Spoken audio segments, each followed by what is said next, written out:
This organization understands that particularly in our cities, where so many immigrants come, where there's so many different nationalities, so many different communities, we need those leaders that represent all of us. And in that vein, tonight, we honor Sylvester Turner, the mayor of Houston, a city as diverse as any in the United States of America, with a leader who brings us together. Now, you heard from Congresswoman Garcia. She was one of 3 leaders, including Carol Alvarado, state senator in Texas, and others, who nominated the mayor because he understood that in Houston and in Texas, we need to bring everybody in, including people who have been there for a few hundred years now.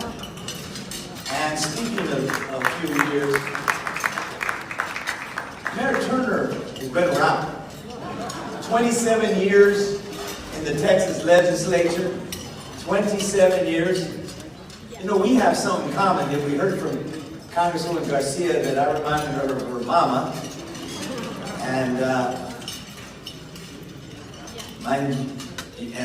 you are a tocayo. And in many ways, we got something in common because you swung for the fences a couple of times. You tried for mayor once, and twice, and third time was a charm. And I think what that says about Mayor Turner, and I was in the same situation. I had to try once to get on board. I think what it says is he's a man of resilience. He's a man that never stays down. He gets up. And he gets up and he understands that to whom much is given, much is expected. And one of the things I'm proud about is his initiative around complete communities. Because what he has said is, if Houston's going to be the great city that it's destined to be, and is, it's got to be a city where we're growing together.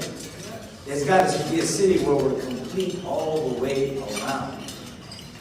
And in that vein, he understands that Houston, like LA and Baltimore and Chicago and virtually every big city, got to do something about our schools. Because there are too many of our schools that are disproportionately kids of color, disproportionately poor, or on the lower socioeconomic rungs of the ladder. And he understands that it's not enough to be the mayor. He's got to bring more people with him. And so I couldn't be prouder, and I think we couldn't be prouder to acknowledge him tonight, because he knows the pathway to the opportunity in America that you heard Martin Castro talk about is getting an education. You know, it's being able, in an economy predicated on intellectual capital, being able to read and write and advocate. And he is committed to doing that, and that's part of his Complete Communities initiative. So when we put together this, who should we honor tonight, Mickey and I and the board decided that Sylvester Turner was the man. A man who understands that, and I like to say, el papel de primero no es golpear tu pecho y decir, soy tan único, soy especial. El papel de primero es abrir la puerta para los demás. The role of the first is not to bang on your chest and say how great I am. The role of the first is to open up the door for the rest. And you are the first in that regard. And it comes to education. So tonight we're honored to acknowledge you for your leadership, for your bringing communities together, for standing up to the notion that as we celebrated Martin Luther King's birthday just the other day, that we should all be judged, not just the men, but every one of us ought to be judged on the content of our character. And that's what you've been about. So I couldn't be more honored. Calling you forward. Call Mickey, of course.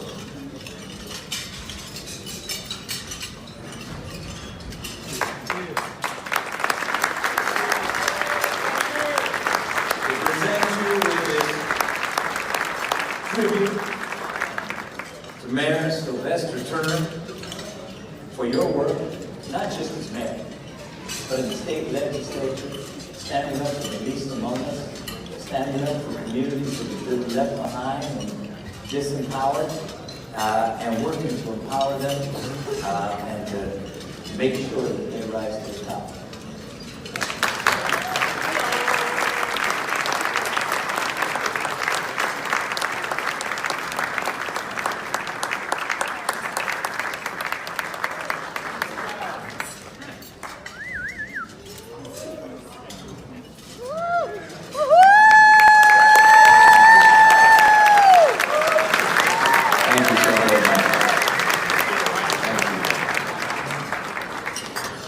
Let me just start off first. Let me acknowledge Mickey Ibarra. Mickey, thank you so very much for being the founder, chairman of the Latino Leaders Network, and for your leadership and your dedication. The group came to Houston last year. We were honored to host you then. So let me thank you. Please give it up to Mickey one more time.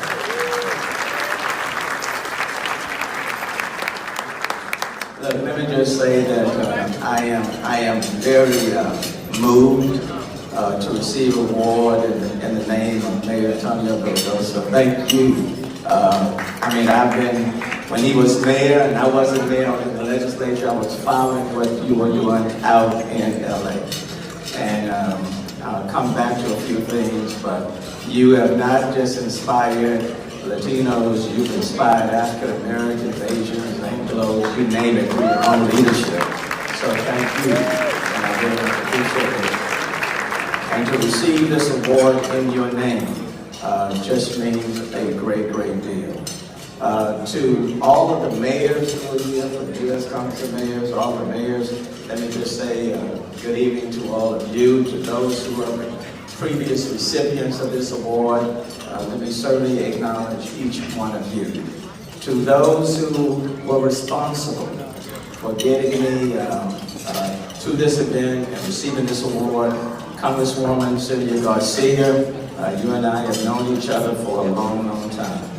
And I want to thank you for your leadership in the city of Houston. You've been on the front line, and I thank you for having a significant hand in causing me to be where I am today. So thank you, Congresswoman Sylvia Garcia.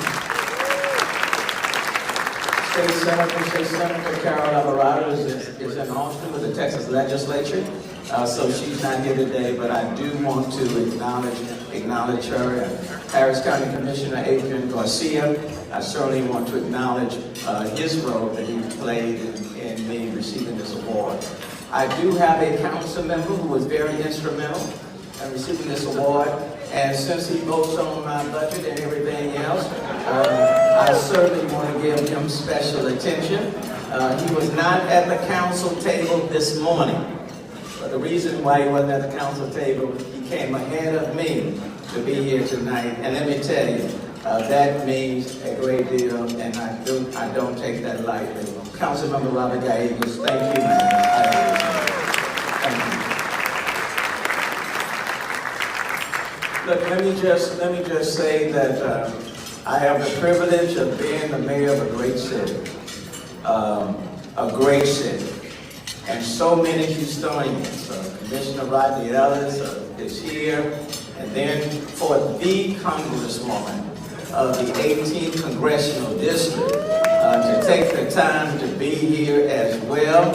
I cannot say enough, Congresswoman Sheila Jackson Lee. Thank you so very, very much. I will say to you, when my mom was dealing with Alzheimer's, there are 9 kids. She forgot all of our names, but there's one person whose name she didn't forget. She was watching CNN, and we were walking through, and she started saying, Sheila Jackson Lee, Sheila Jackson Lee. Sheila Jackson Lee was the last name my mama remembered. So I don't know what that was all about, but thank you, Sheila Jackson Lee. There are a number of people who are here for Houston. I'll be remiss. I know if you just stand where you are, because I appreciate all of you who have traveled with me to come here from Houston. Please stand, because I appreciate you. And so, thank you all for that.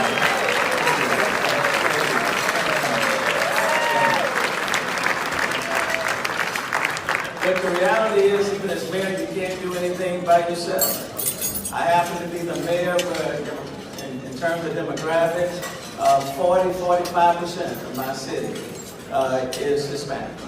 40–45%. By the year 2050, we project that the percentage will probably be close to 60%. If you take Harris County, one of the largest counties in the United States, probably the third, I think about the third largest county in the United States.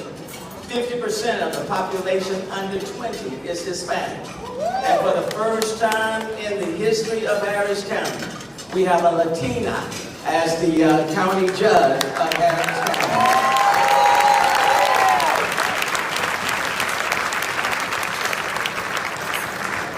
No offense to any other mayor, but I happen to be the mayor of the most diverse city in the United States of America. One of 4 Houstonians is foreign born.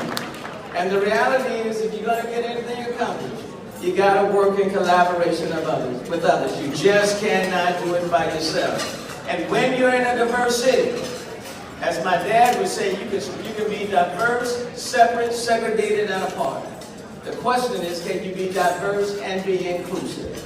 And that's why it's important for the police chief of City of Houston to be Chief Art Acevedo, the fire chief to be Samuel Pena, the head of my education initiative to be Juliet Stepet, the head of regulatory affairs to be Tina Pius, and the list goes on and on and on. It is important for people to see themselves around the table of decision making. It's not enough. We are diverse. Unless you are diverse in the boards, the commissions, the department heads, the people who are running your operation, diverse in your money, you are just not where it needs to be. And quite frankly, I'm not Hispanic, but my DNA is bueno.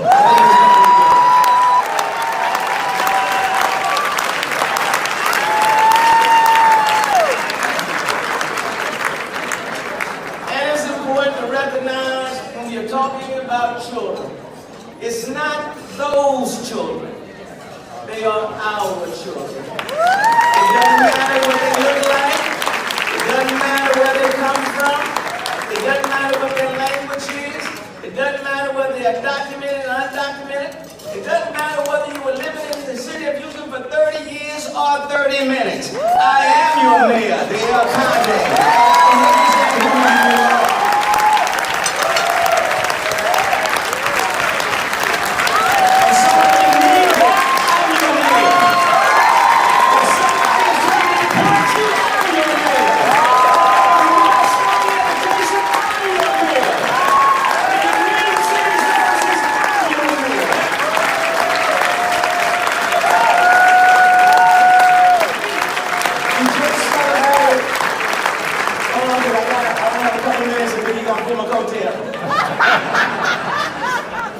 We just celebrated Martin Luther King Day the other day.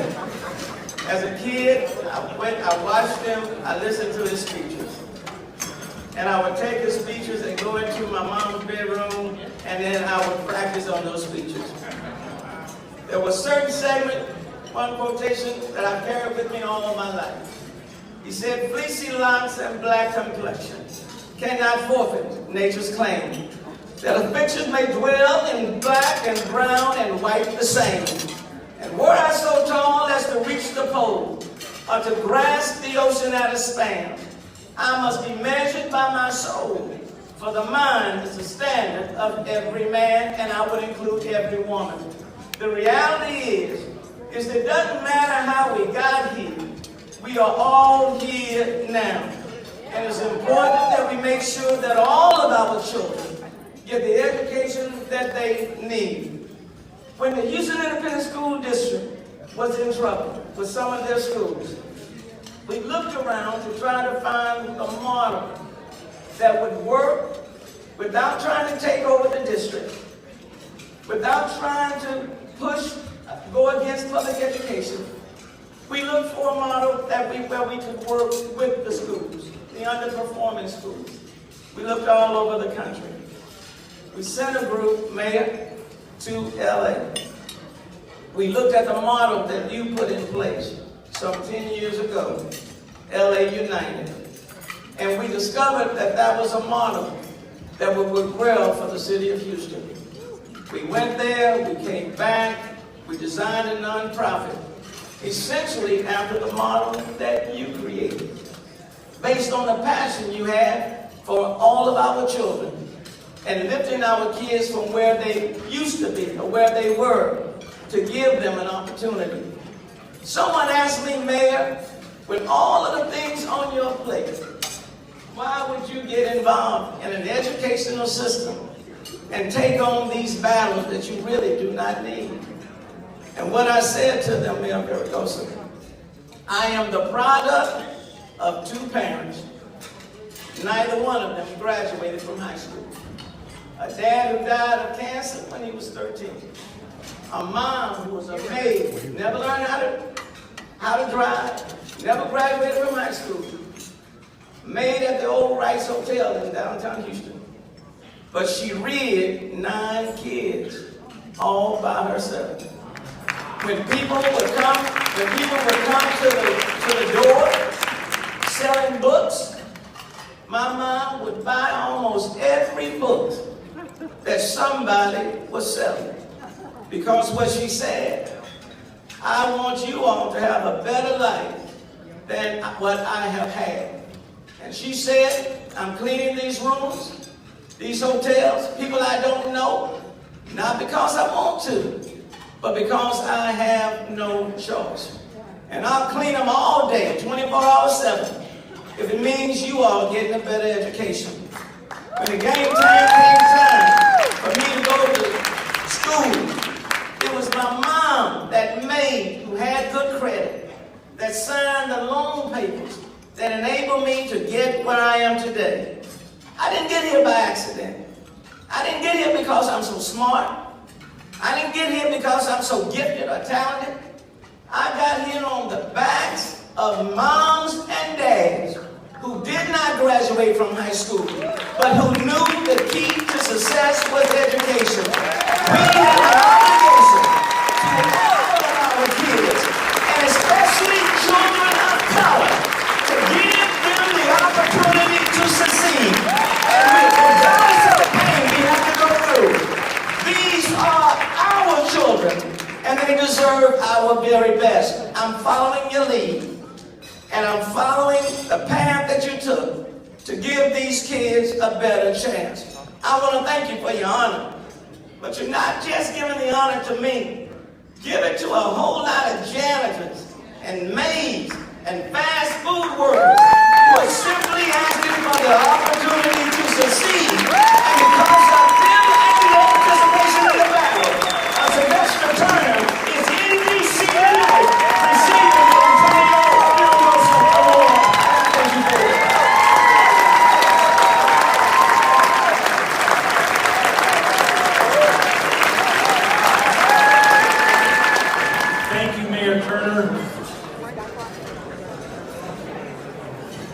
inspirational indeed. And if anyone in this audience arrived not knowing the mayor of the 4th largest city in America, Mayor Turner, I'm very confident you will never forget again. Thank you, Mayor Turner.